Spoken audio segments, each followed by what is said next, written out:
Welcome to the Probability Podcast. Discussions on emerging and converging technologies, problems that are being solved, and the probability of positive and negative outcomes that we might expect. Now, please welcome your hosts, Jason, the generator Spracklin, and Patrick, the discriminator Lozon.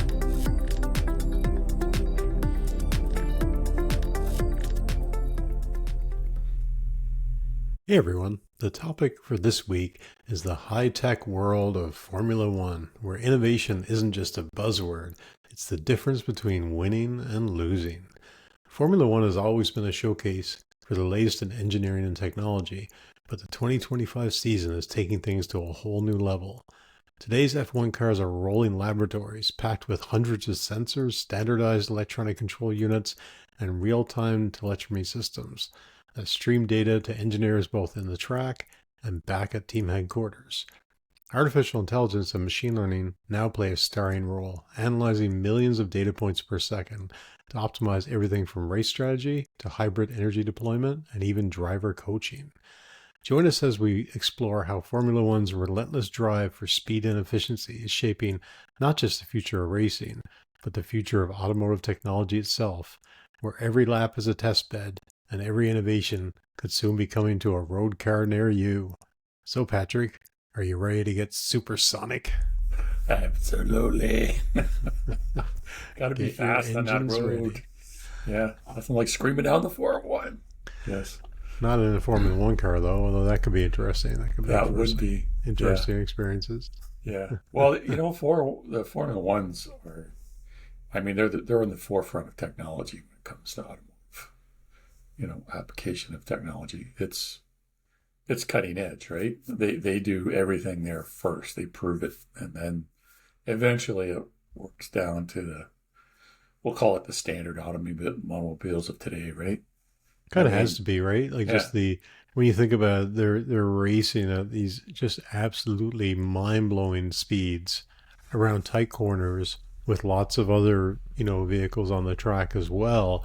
There's very little margin for error in a sense, although we see sort of, accidents all the time, right? But that's the height of, where engineering and innovation and technology has to take hold, because you're basically keeping lives safe, right? And you see this all the time where, obviously there's been a number of drivers that have lost their life on the track.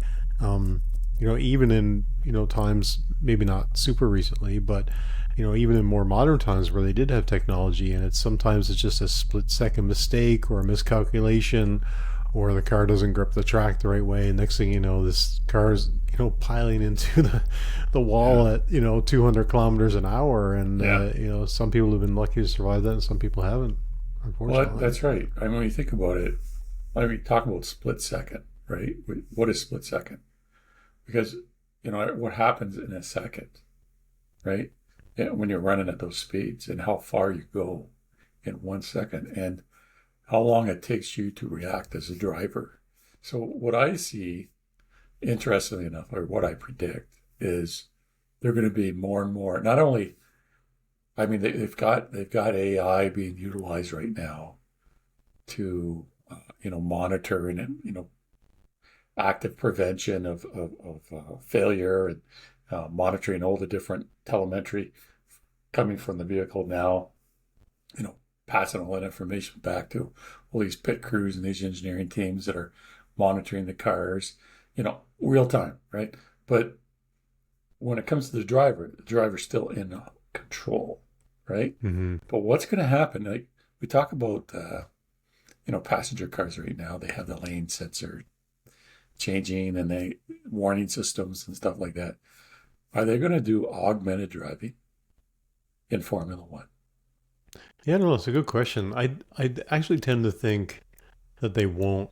And, like I mentioned to you, I've been watching for quite a number of seasons now, this Drive to Survive series on Netflix, which even if you're not like a Formula One fan, you don't watch the races, if you just want to watch a really fascinating series on this sort of motorsport that's high stakes, high technology, it's really super interesting and engaging just to kind of understand the dynamic there. And I guess the reason why I'm saying that, I don't think you'll see them going there, because for all the technology that exists in these vehicles and all the engineering, it still comes down to the driver, in the sense that it is a sport of drivers, right? And that's like any other sport.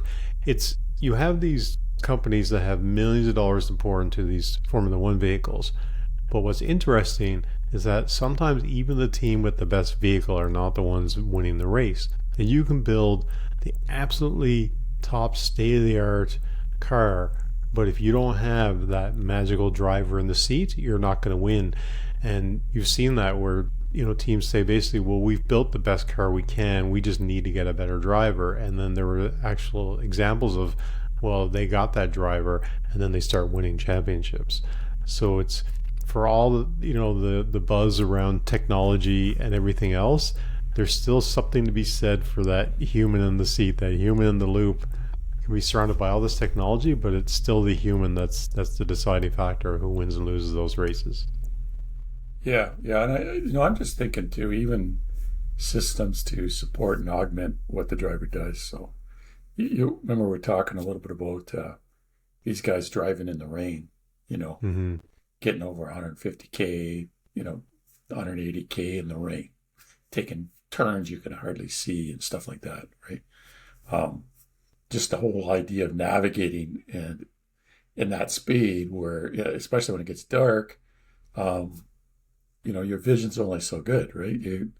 And you literally have that, you know, millisecond type of reaction time to adjust to situations on the road, other drivers, you know, what have you, right? I mean, these guys obviously are on the upper edge, right, of capability, right? When you're thinking about reaction time, when you're thinking about being able to process information all different types and making a decision, right? Not only that, the idea is, you know, you get in these vehicles and the idea is to push, right? Push the edges of, push the envelope, push the edge of what you could possibly do in that vehicle. And the vehicles themselves are missiles, right? They are just, you point them and they go, right? And you know, despite all the technology and everything they do to try to make them safe, all it takes is that moment, right, where you missed it, right? You didn't catch something, and not only are you out of the race, you know, you could be a 15-car pileup, you know, it could be dead, you know. These things are, you're right on the edge of reality in a ways, right? It's a distinct, you know, high energy reality that you're living in during the race, and it's sustained, right? You think, yeah, and you can kind of lose your senses through that a little bit. Like I could see some sort of auto pilot or some kind of reactionary thing when there is an accident, because you can very quickly get disoriented. If you were to get clipped by another vehicle, your vehicle starts spinning around. If you're sitting in the middle of that track with other cars coming at, you know, 200 kilometers an hour, you're like a sitting duck. So I could see some of those instances, and it's also like when you look at it, like I was watching one of the episodes the other day, and the guy basically, when he finally finished the race, like he had to go seek medical help because for whatever reason his body temperature had gotten to such a height that it was sort of out of control, and that he had to go, you know, seek that medical attention. And that starts to impact your ability to react and to get yourself out of a situation. Like if you're at that situation where your body's starting to overheat, now you've spun out of control or whatever's happened, you might need something to take over and sort of keep you safe, right? And when you think about these guys, I mean, if you look at it, and I went to a Formula One exhibit in Toronto, I think it was last year, and you kind of see these cars up close, and I mean, they're definitely like fighter jets in that these guys are basically crammed into this very small area where they sit, and they're completely enveloped in the technology around them, right? Because every millimeter counts as far as the weight of the car and everything, right? So it's a pretty intense environment for them to be in, right? In that not only are they racing at the high speeds, but they're inside this high-tech vehicle, surrounded by, engines and whatever else that's creating heat.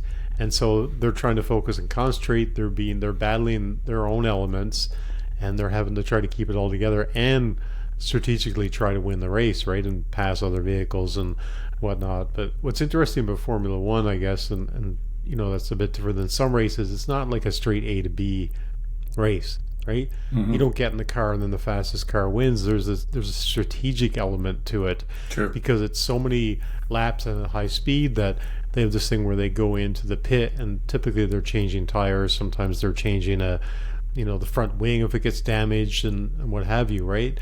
They call it boxing, right? So if you ever watch a Formula One, my wife gets a kick out of that, where they always go box, box, box. That's basically the engineering team behind the scenes telling them, because they're monitoring this car and all the vitals on the car around. They kind of have an idea of what's going on in terms of the tires, but everything else in the vehicle. And it's strategic, right? Around sometimes if they feel like they can push the car further, they'll wait to box, which means they can get ahead of a bunch of other cars that have boxed. So again, it's not a straight A to B. It's sort of this knowing when to do that and when not to. And it's so in that sense it's different, and there's a lot of technology surrounding those decisions, including modeling a lot of these tracks, and a lot of, I'm guessing at this point, like AI simulations, and trying to figure out a strategy around how they're going to win that race, not just based on the driver, how many times they box, how the car is able to handle certain conditions. We talked about rain earlier, but if it's super hot, like they do races in the Middle East, and you have a lot of heat to deal with, and these tires are going to react differently under different atmospheric conditions.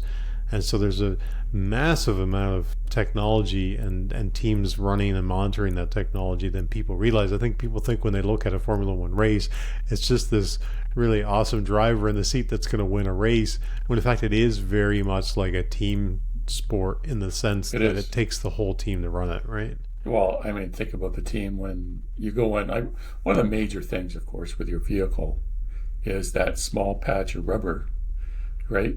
You think about it, I don't know, 10 square centimeters or whatever, that your tires sitting on, these are big tires, right? But it's still a very small cross section that's actually touching the ground. Yeah. And the idea of being able to know strategically when to go in and change those tires, because that's a time hit, right? And, those guys are amazing on what they do with the pits and how quickly. I mean, there's some serious technology there, and how they're able to, like, I know I get caught in the side of the road with a blown tire. It won't take that. It's not going to be seconds for me, to jack the car up and change the tire. Maybe in the future you'll have your little robot, pit crew in the trunk. That's and so right. when it happens, you just hit a button and they all jump out and they change the tire like right on the fly. 3 seconds. That's great. Yeah, that's what we need. But I mean, the idea is that you need to really be careful about number one, what technology you're using in the tires versus the conditions, right? The heat, the cold, the moisture. Do you have the right tire for that? So that's one thing. And then the idea is, assuming you have the right tire with the maximum amount of, what we call it, adhesion, right? So you get you're gripping all that power. You're able to transfer all that power from the vehicle to the ground, and you're able to move, right? So the idea there is, if you lose any of that, you spin your tires or anything, then you're, basically wasting energy, wasting cycles, right? So being able to go in at the right time, being able to change those tires quickly, and then get back out there, right? You think, that's nothing, right? But it can make the difference between winning or losing a race. That's just one thing, right? I think the whole thing about F1 racers is the amount of variability of all the things that are occurring, right? We talked a little bit about these guys in a cockpit, right? And you think about the safety systems. There's all these standardized safety that just the all the bar system and all that surrounds the driver. They call that the halo system, right? It's what they call the cockpit protection device, and it's all standardized, right? They basically said everybody has to build their car, with the same design, right?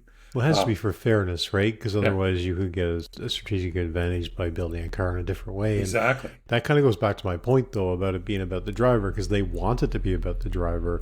Because if you were able to build the car in such a way to gain an advantage, then it's really more about the car, and then it's less of a sport. And that's why people don't realize Formula One is a sport, because it's still, all about the driver. But, they're, and the fact that they're going at these, sort of mock speeds, right? I don't know if in your research for this week, I don't know if you looked at it, but what do you think is this kind of average speed that these Formula One's cars hit on the tracks? Well, I mean, I would guess around 200. Like, you've got to slow down on the curves and stuff like that. But well, like miles per hour or kilometers? Kilometers, yeah. Now, the average top speeds for Formula One cars on typical circuits, like the average speed is between 322 and 354 kilometers per hour. That's the average top speed or the average speed? Yeah, the average top speeds. So I'm just saying, like, that's that's where they can kind of like net out. Yeah. So the average top speed is when you're going as fast as you can.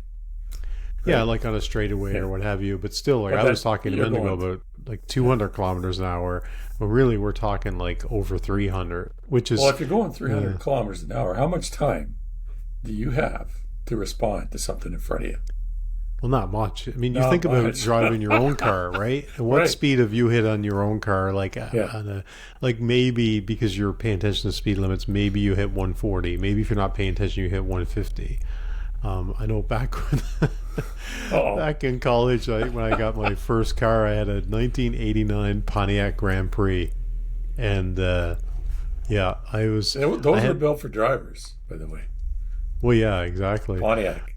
I mean, come on, right? Like, I think the expression was "find new roads" was their big. No, maybe that was Chev overall, but anyway, I had this 1989 Pontiac Grand Prix, and I bought this in like 2001, so it was an 11-year-old car at that point, and I had work terms in the capital city of Canada, in Ottawa, and I definitely hit, at points, like driving, up to the East Coast, probably like at least like 160 or so, because I remember the guy saying that there was a governor on the car, right? And if anybody doesn't know what a governor is, it's something that kind of prevents you from going beyond a certain speed in the car. Yeah. And that governor was set to like 165. Interestingly enough, I don't know why that was like the number, but I still remember driving through the East Coast, and there was these areas where they were like 2-lane highways, 1 lane going each way. At certain points, they would open up into 2 lanes to allow like traffic essentially to move past slower vehicles like transport trucks or what have you. Otherwise, you would be stuck forever on these highways. Yeah. And I still remember behind this transfer truck and a bunch of cars, and it came out to 2 lanes, and I just hit the gas and I passed all these cars and the transport, except for as I got to the point where the road was converging from 2 lanes back into 1, I was pretty much like just inching past the transport truck when the governor on the Pontiac Grand Prix kicked in. And the front hood, like the front of the car, buckled down. That's how, like, when you hit I'd never hit the governor before. It buckles down and frightened the life out of me. I had to swerve into oncoming traffic. Thankfully, nothing was coming because this transport was having to start to merge in, and it was just everything came to this conclusion. And that was at like 160, which was pretty scary. So like, let's double that in Formula One. And I can't even imagine what it's like to drive that fast, let alone around turns and competing with other cars. I mean, it's just, I'm just trying to this is why they paint need the picture there. All that high tech. Yeah. They need all these support systems. They need all these high tech, technologies in the car. The aerodynamic systems, for instance, that they build to keep the car, that downward pressure in the car. Right. I mean, a lot of this stuff, they're printing this out, right? This computer 3D printing, 3D computer printed. Like, this stuff is so to the millimeter or less precision is amazing. on these machines, right? The other thing I found amazing with this technology, beyond the Grand Prix, is these, I don't know if you know, but they actually slowed down the F1 series. They limited them to 6 cylinders, right? Oh, okay. They were getting too fast to drive, right? So now there's six cylinder engines. They're running hybrid fuel, 10% alcohol, whatever. But that's not the incredible thing about this now. The incredible thing is they're hybrid, right? They have motors in them, right? And these motors are actually, amending to the power of the engine, right? So you can get to 1,000 horsepower on these 6 cylinders. I could still beat him with my Grand Prix. You could, that old 89 Grand Prix, man. I smoked him on the track. Built for drivers. Yeah. So, the idea is that these things, what's funny too, is these things are built to collect energy too, right? So when you're braking in that, so they're actually charging up the batteries, right? And they're collecting the energy when you're slowing down. And then when you're accelerating, they're adding to the power, the horsepower, right? So this technology, it all has to work together like seamlessly, right? Mm-hmm. In order, think about having, I have a problem with the interconnection with these, the power coupling with the motor and the engine. That's disastrous, right? Yeah, absolutely. Yeah. So you got that. Plus, you think about it, all the tolerances on these machines are incredibly tight, right? So the precision for building this equipment. You're talking about 3D printing. You can understand just how close tolerance we're talking about. Not only, a lot of these engines, they run them for, 1 or 2 races and then they're done, right? New engine, right? The idea that they're being built to have a very short lifespan, like like an insect, No,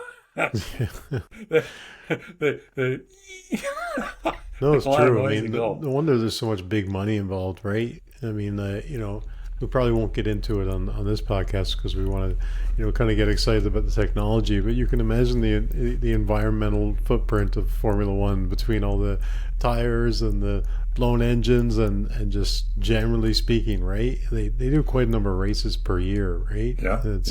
Not that that's a huge consideration, but it's certainly not a low footprint on that industry for sure. But think about it though. If you want to have a hybrid engine in your sedan, in your SUV, in your, family vehicle, you want to have something that's just tested to the extremes, right?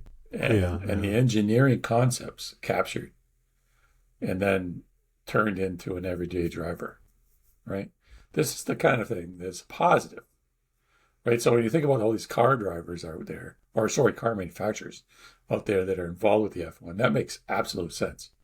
But then again, right, it is a contractor sport, right? There's people who build cars, there's people who build chassis, there's people who build engines, and all the systems around those, and they're all, working from different avenues. And here comes Red Bull. Yeah. Right. What do they know about cars?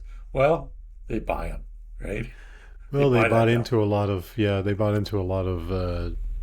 expertise, right? And they wanted to get into it from like a brand perspective, I suppose. And they've been the ones winning a lot of the races. But also back to being the driver again, right? They have Max Verstappen, who's one of the top winning Formula One drivers, and so like they. To my point earlier, they could have still built the best cars in the world, but if they couldn't get the best driver, they weren't going to, win those races, right?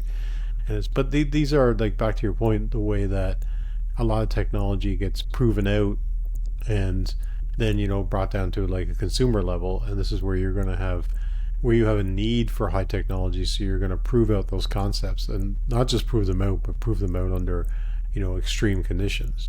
Yeah. Which is, a whole other thing, right? Like, I work for a company that, creates technology around, intelligent transportation systems. So we make hardware that exists, at the intersections for various, purposes, right? Some of them are smart boxes that communicate with lights, we make cameras, that type of thing, and even portable units where you can go out and do traffic studies.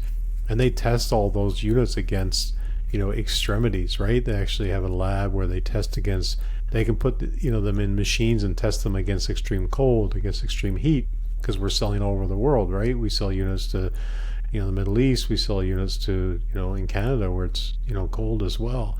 And so they're doing all that testing across, extreme conditions. What was interesting is that they definitely, in general, right, they have experts that know how to build hardware, and these are units that are largely, sitting outdoors, and they want to build them to be rugged. But one of our units, which is like a portable traffic study unit with a camera and everything built in, survived a hurricane somewhere in the States. And I mean, obviously they had no way to test it against a hurricane, but they had done enough stress testing and put enough engineering in it that was sort of the big PR thing a while ago, is how our unit survived a hurricane, and all the footage and everything was intact because it stores it in the unit, and then I think it can transfer it up to the cloud, but initially it stores everything locally, and there you go. There's a use case of engineering that they obviously didn't test against, but it really proved out the durability of our hardware, right? Yeah, for sure. I mean, when you think about it, that's what we're seeing as the proof of concept, on these cutting edge circuits, right? Like Formula One. Yeah, I mean, NASCAR's, there's a lot of technology there too, but the idea is that these extreme environments where they're running full tilt, pushing basically you are pushing the machines beyond their capability in some situations, right? And hoping they stay together, right? They can only engineer so well, right? And the idea is you don't know what you end up with. So, because you have so many variables, right? You're not just designing a suspension, right, that will stick to the road in all conditions, through rain, through fog, through heat, through cold, right? You're designing that engine, that driveline system to transfer that energy to those wheels. And that itself is, I mean, you think about an engine, right? What's an engine, right? You have, fuel and air and fire, your ignition, right? And those are the three components, right? But, if you think about it, this whole thing is being monitored, right? And adjusted by the ECU, right? So you have these fixed programs that are your electronic control units on the car, right? And they're going through the power curve, and they're basically as your revs go up, they timing's adjusted, that kind of thing, to fire at the right time, for instance. And you're trying to maintain an optimum explosion, right, within that tiny little combustion, that cylinder area, and to get the maximum amount of power. And if you're running too rich or you're running too lean, you're not going to get that power transfer, right? So you're trying to maintain that, that fuel ratio mixture, and you're trying to maintain the right amount of air to go into these engines. So that whole ratio of air and fuel, right, is incredibly important. But throw on top of that, the idea of, turbocharge, right? And, you're compressing the air as it comes in, right? You're get direct injection, but you're trying to mix, in a millisecond or less than a millisecond. When that cylinder goes down, you're trying to inject a fuel in a uniform method, so and then when you ignite that, you've got that uniform explosion, right? And if you have anything wrong with that injection system, right, you're going to have a misfire. You're going to have poor ignition, right? And poor power. There's so many different layers, right, on top of one another. And so we think about ECUs as they build these things, engine runs optimally here on these power curves, right? But what they haven't got into is they haven't went into adaptive adjustments. So your AI monitors the ECU and change the power curve model, right? We're not into that yet, right? Imagine that, right? So let's say AI is going to work its way in sooner than later. Oh, right? for sure, yeah. So you have an injector that's not pulsing correctly, right? You have fuel pressure that's starting to low. It's a little bit too low, right? Oh, what happens, right? On the standard model, right? There's no response. There's no adaptation, right? But when you have something that can do an adaptive ECU, you can then modify those, those fixed points, right? Modify those curves where you as your RPMs are going up, what you do, right? So that's all in the future. They haven't touched any of that yet, right? Oh, wow. But that's going to happen. Plus all the technology they're utilizing today with hybrid, right? Now motors are really, well, I don't know, maybe I'm simplifying. Well, motors are fairly simple in comparison to if you look at the internal combustion engine. It's just rotary, right? If you think about it, right? It just turns around, right? Where you think about all the components in a internal combustion engine have to occur, right? So again, the idea of that interlocking of technologies, so they work in a kind of a symbiosis. They complement one another, right? And how does that engine respond if it's not running 100%? Right? Does the motor, take up the slack, right? For instance, and this is where control systems of the future will make a huge difference and still maintain, incredible performance, even though it's kind of sick, right? Even though the car might be a little sick, might be a little off, it's still running like it's a top performer, right? And these are the things that, if you think about it, where does that percolate down to? Right? To us, right? To the, the standard, daily driver. I mean, you think about how many times people are just on the side of the road with a stupid engine light on. The engine just says, "Oh, I can't deal with this," and the light goes off, and then puts you in limp mode.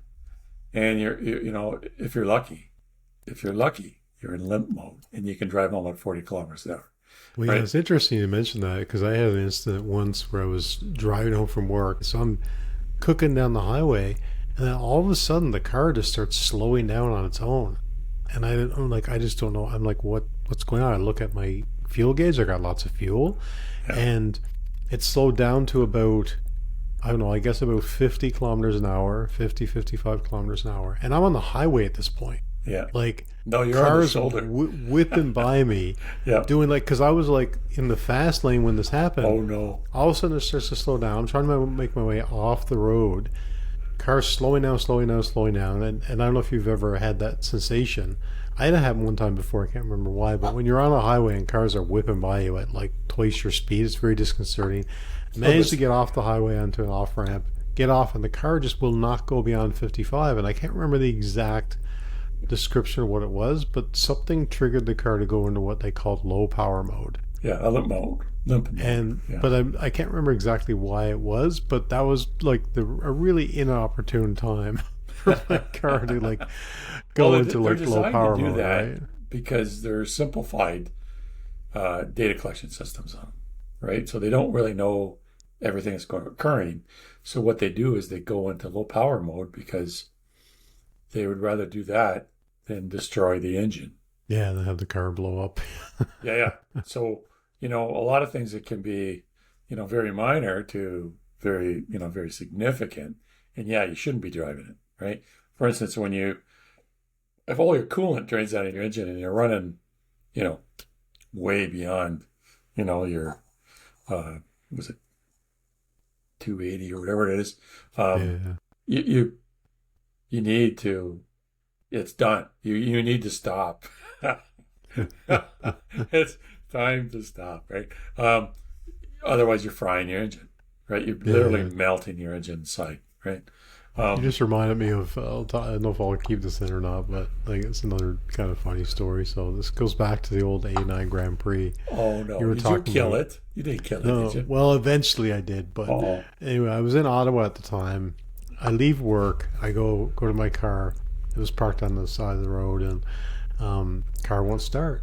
And I'm just like, what the heck's going on? Like, this car's been running fine all week, whatever. I don't know. So I call my dad, of course, because my dad was always a car guy. I can find my way around cars, but he was one that always fixed his own car and that type of thing, right? To some extent. And so he asked me to get out and look. And he's like, what's going on? I get out and I said, well, there's this like purple liquid running down the road by my car, right? And he's just talking to me and he's like, purple liquid? Well, there's nothing in a car that's purple, right? He's like, oh, you got this, your oil is this and that, right? And he just couldn't piece it together, right? I think even the transmission fluid is like a deep red or something. It's not necessarily a purple, if I remember correctly. Right. But anyway, he's trying to figure this out, and then all of a sudden I realized that I was into drinking soda pop, and I had a grape crush soda, and I wanted it. I brought another soda. I wanted to get rid of this can, but I couldn't throw it in my backseat full, so I opened the door and I poured it out onto the road. And somehow my head just forgot that I did that. Oh, geez. Okay. My dad never, ever, even 20 years later, would still make fun of me for the purple liquid that was supposedly coming out of my car. Funny. That was like grape crush soda. Yeah. That purple liquid. Yeah, that's funny. So whatever happened to your car, though? Did you get it going? Well, I think at that time I had to get it towed to a garage or something. Right. I had another incident. Not that this podcast, I'll probably cut some of this out, but just you made me think of it. So I was in Ottawa as well. Like, I bought this 1989 Grand Prix. Should have never driven it halfway across Canada. But anyway, I wanted to go to. I had work time in Ottawa, and Ottawa is a difficult city to get around on transit. So I thought, I'm going to drive this car to Ottawa. On the highway one day, all of a sudden the car just starts shutting down in rush hour in the fast lane. And I'm like, what the hell's going on? Conks out. I try to start it. I get it started. I drive 2 feet. Car conks out again. Now, by this time, I got transport trucks and cars, everybody honking at me on the highway. Oh, yeah. I got to get off this highway. Yeah. Basically, every time I started it and drove it like 5 feet, it would conk out. So I managed to get like over one lane. Eventually, onto the off ramp, threw it neutral, coasted down, got off, got to a garage. But it was just basically like a hose had disintegrated. It was letting all this oxygen into the car. Oh, okay. Letting all this air into the car, which was causing the whole thing to shut down. Again, not ideal on a highway. Yeah. Right? But anyway, the funny part about the story was I took it to some garage that was recommended to me there, and the guys fixed it by putting vacuum cleaner hoses on it. That was the super cheap option they gave me, which apparently you could swap out the hoses that run air in an engine. You can actually swap out the vacuum cleaner hose is made of a similar material, however it's similar enough that they can attach it. So that's how they fixed my car at that point. But eventually the old Grand Prix died, and when I finally graduated and moved to Ontario, and 312,000 kilometers is when the engine finally died. Oh, that's pretty good. Yeah. It was making some pretty horrible noises for about 2 weeks before I finally thought, I think I better call it quits on this one. I had a Parisian, a Pontiac Parisian. Oh, yeah. With a 3800. The 3800 is probably, other than the 350, probably GM's most incredible designed engine for durability, right? And power. And just overall just reliability, right? So the 3800 was a 6-cylinder, right? So this was a supercharged 6-cylinder, and this Parisian. And when I ended up, like, basically the car itself, the body, old electronics, everything was kind of starting to go on it. So I sold it, and it was at 350K or 360K when I sold it.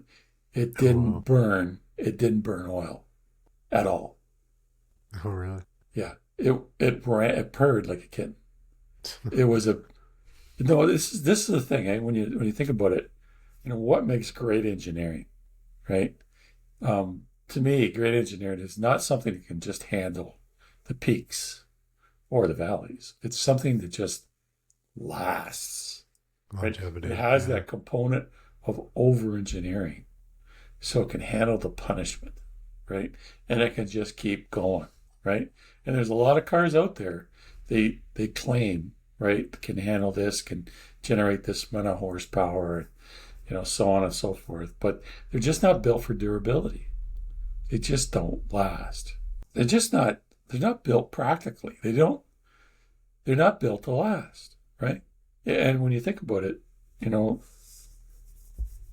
as an engineer, right? I think if you're able to put out something that is truly fundamentally exceeding expectations of the people who buy it, right?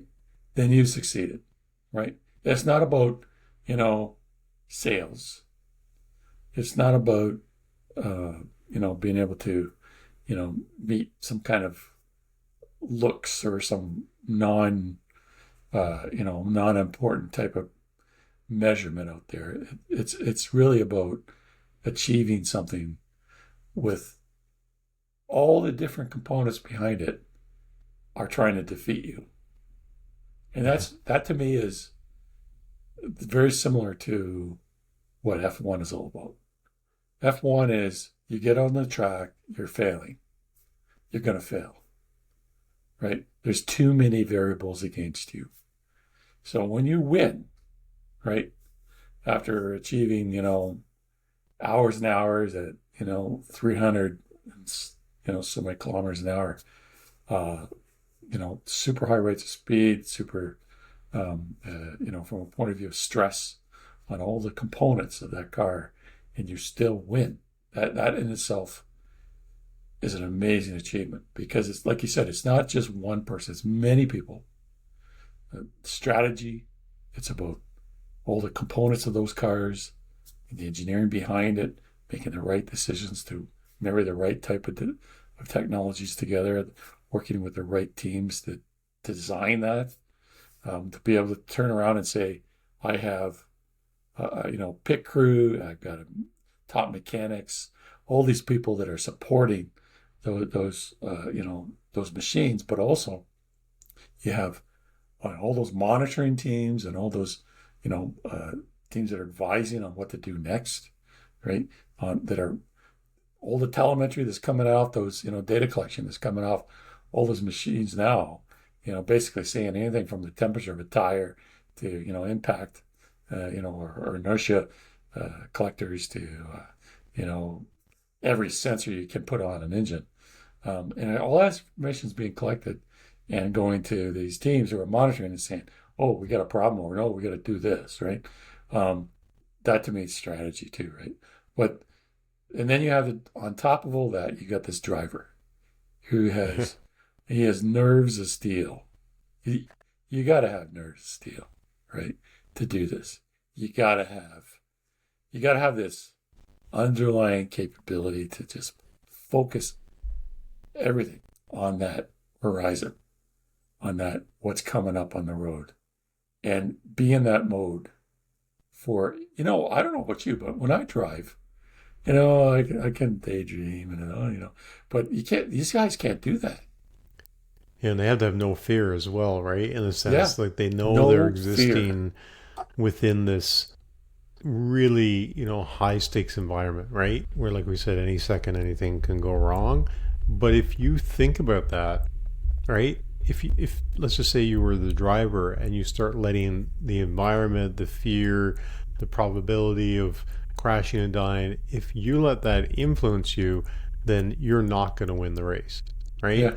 You have to have that You have to focus. press. You have to Yeah. let all that like wash away, right? And I'll say one thing that's kind of I think is an interesting observation that I made, and of course I am not comparing myself to a Formula One driver, right? But one of the things I absolutely love to do sometimes is play like a racing game on like a PlayStation, right? And as years have gone on, they've gotten more and more sophisticated and realistic, right? And it's, I don't game a lot. I play the odd other type of game, but my absolute go-to is playing like a racing game because I get to live out a fantasy of driving like a Lamborghini at 300 kilometers an hour through a mountain road, racing against five other Lamborghinis. And if I crash, I just click restart and I, restart the race, right? So I'm not in this like high stakes environment. But the one thing that I have noticed, and I think maybe this just is more of a comment on focus and concentration, but if I'm playing that racing game and I'm thinking about what happened at work that day or what's going on next week or what's going on with my family or something outside of the race that I'm in, I will usually end up not winning the race. When I restart the race and I get my mind fixated where I'm not thinking about anything but the race and the road in front of me and I just let everything wash away, I win the race. I've noticed that more often than not. Like I've noticed that because sometimes you're like you said, your mind will wander, but there's a distinct difference, not just oftentimes how like when I win the race, but how well I do in the race is based on how like 100% focused I am on winning the race as opposed to letting my mind drift out of things. And trust me, I have played almost every Need for Speed game for the last 10, 15, whatever years, and I've consistently noticed that it's the focus that helps me win the race. It's just kind of again, not equating myself to a Formula 1 driver, but there's something to be said for focus and allowing yourself to really dial in and like win that race. But there's also, I guess, like technology around the driver itself, right? Like because Sure. they're All the high G-force, high temperatures, everything else. So how do we get technology around the driver so that he can perform at his best, right? he has to stay comfortable, and you think about it, they're in all this fireproofing, these fireproofing suits and all that. They're running extreme temperatures, right? If you want to have, exceeding performance, then you want to modify that. You want to reduce the stress on the driver, right? So I think there's going to be more technology in that way, right? Because there's been a lot of technology around the car, but then there's technology to augment the driver. And that means to make the driver more comfortable so that driver can focus, right? Yeah, well, those like high G forces, right? One of the things I was reading was around like you can actually have blood pooling in the lower body when you're in that car and you're racing, and that these high G forces, it's putting your body under the stress, and that can actually cause someone to like black out, Yeah. or what have you, right? So it's there's things that in terms of the suits and that they're trying to like fight against like those G forces, the same thing that they would in like a modern Jet. fighter jet, for example, right? Like in Formula One, automatic pressure regulated suits, things like that. yeah. But then also those suits can also modify temperature, right? Things like that. So we're going to see, I think, more and more technology around that because those technologies are supported or managed by AI because it's a lot of response feedback adjust, right? Well, depending on there's more going around corners than there is going on a straightaway. Like for a fighter jet, they're at like 9 Gs, right? So what do you think, like a Formula One driver going around a corner compared to a fighter jet? How many Gs do you think they're hitting? Well, I would say they're probably up to 5 or so. 5 to 6 Gs, and a fighter pilot basically can face 9 G or more. So you're in the realm of like basically flying a fighter jet on the ground, exactly. Right? In essence, right? Yeah. Well, those guys in the fighter jets too. I mean, they have rockets, tied to their back. I mean, the 6-cylinder engines are fast, but I wouldn't put them up against how many horsepower is one of those F-18s? I don't know. I've never looked that up, but so the idea of augmenting the driver so they can continue to focus, right, and maintain that focus, and they don't have to go through that level of suffering that they do today, and diversion, right? Yeah. I see that to be another source of technology that's going to be implemented. The other side of it, of course, is I think in a decade, okay, 10 years time, we're going to see a self-driving robotic F1 car. And it's going to be one of those things where it's going to be like nobody wants. Nobody wants to see, but somebody's going to go and say, we're going to beat everybody with this thing, the Knight Rider 2000. No, actually, you're not that far off in a sense, right? When you think about it, I think, Formula One as a sport, like I said, I think is very much about the driver. And that's sort of the thrill of it. And there's personalities involved, and there's also countries involved, right? When the driver is from a country and they play in their home country, the people in the crowd go crazy, and it's the crowds that come out that create all the excitement around Formula One.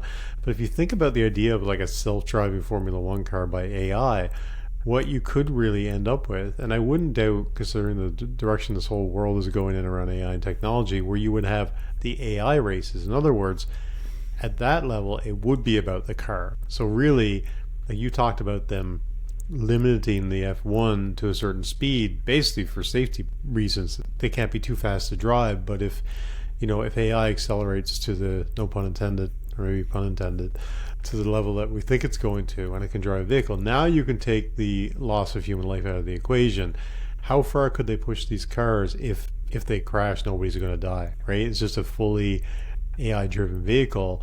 You could see some pretty interesting, scenarios where they're really pushing the limits of this technology far behind the bounds. Because when you think about it, the technology right now is somewhat limited by needing to have a driver in the seat in order to like test it, at least more than just on like a straightaway, I suppose, right? So it's, even though you said it sort of in a futuristic joking sense, I could see that us getting to that point, certainly as all these different technologies advance, right? You already see self-driving cars, and they have LiDAR and different things that allow them to see what's on the road. And so I don't think we're too far off from that, or at least from somebody trying to attempt it. I think we'd see a whole new division of racing. And it's not about the necessarily, well, you could consider it's about the driver, but the drivers are, well, they're computers, right? And they're programmed, right? So it's really about the machine. Who builds the better machine? And, that would be a whole new division. Now, how many people would line up to see that? How many people would care, right?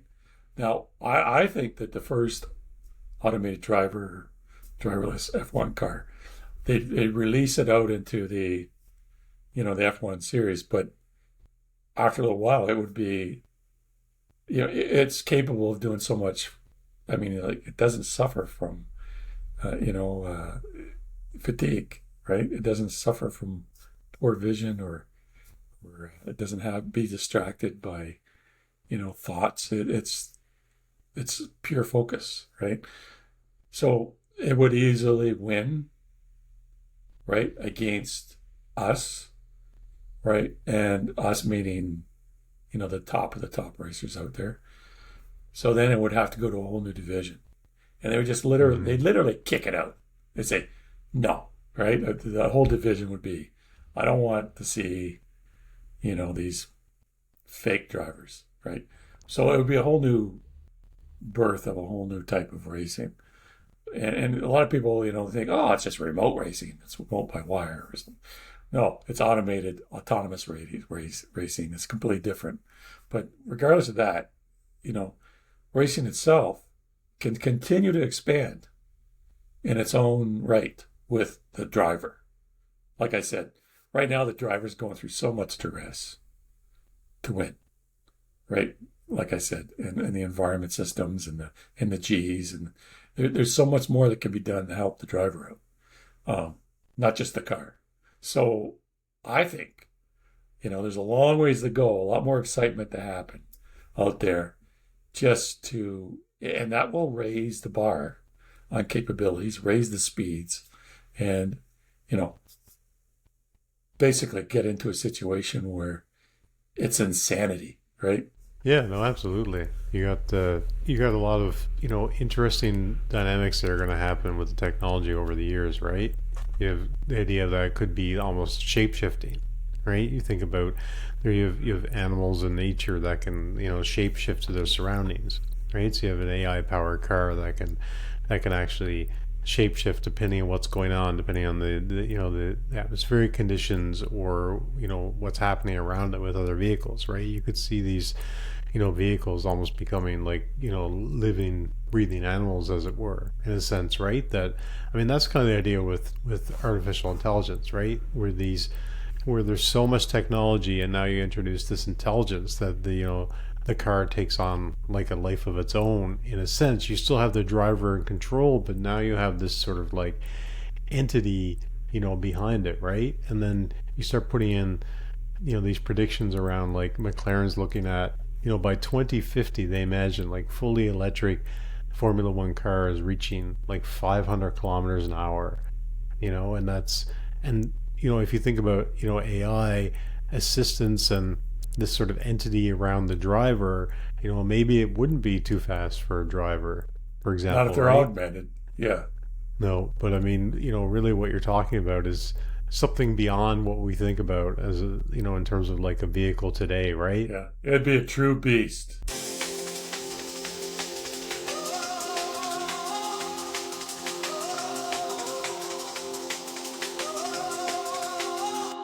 Engine roars like a jungle beast. Circuit bends, fury unleashed. Supersonic tracks hum and scream.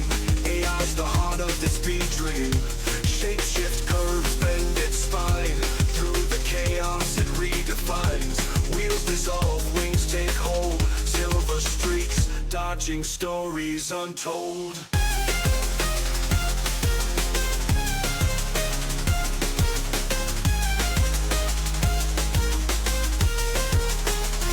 Shapeshift curves bend its spine. Through the chaos it redefines. Wheels dissolve, wings take hold. Silver streaks, dodging stories untold. Supersonic machine, no limits in sight. Cutting through the air faster than light. Shape and speed with no delay. Breaking the future lap by lap we sway.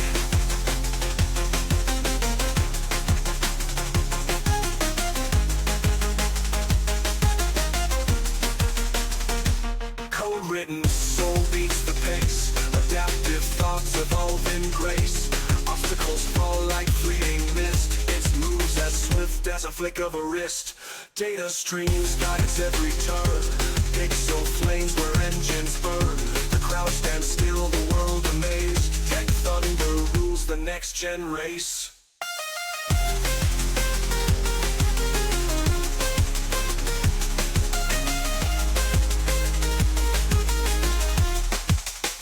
Supersonic machine, no limits in sight. Cutting through the air faster than light. Shape with speed with no delay. Breaking the future lap by lap we sway.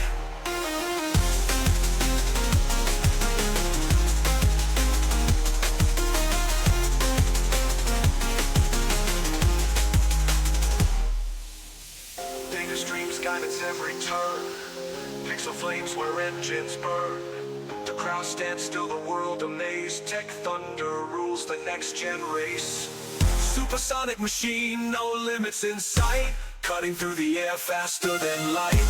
Shape and speed with no delay. Breaking the future lap by lap we sway.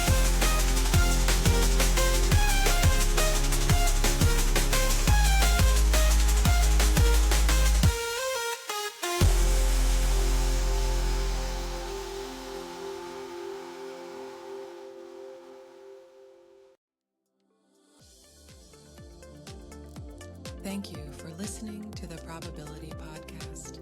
Please join us next time for more musings from the generator and the discriminator.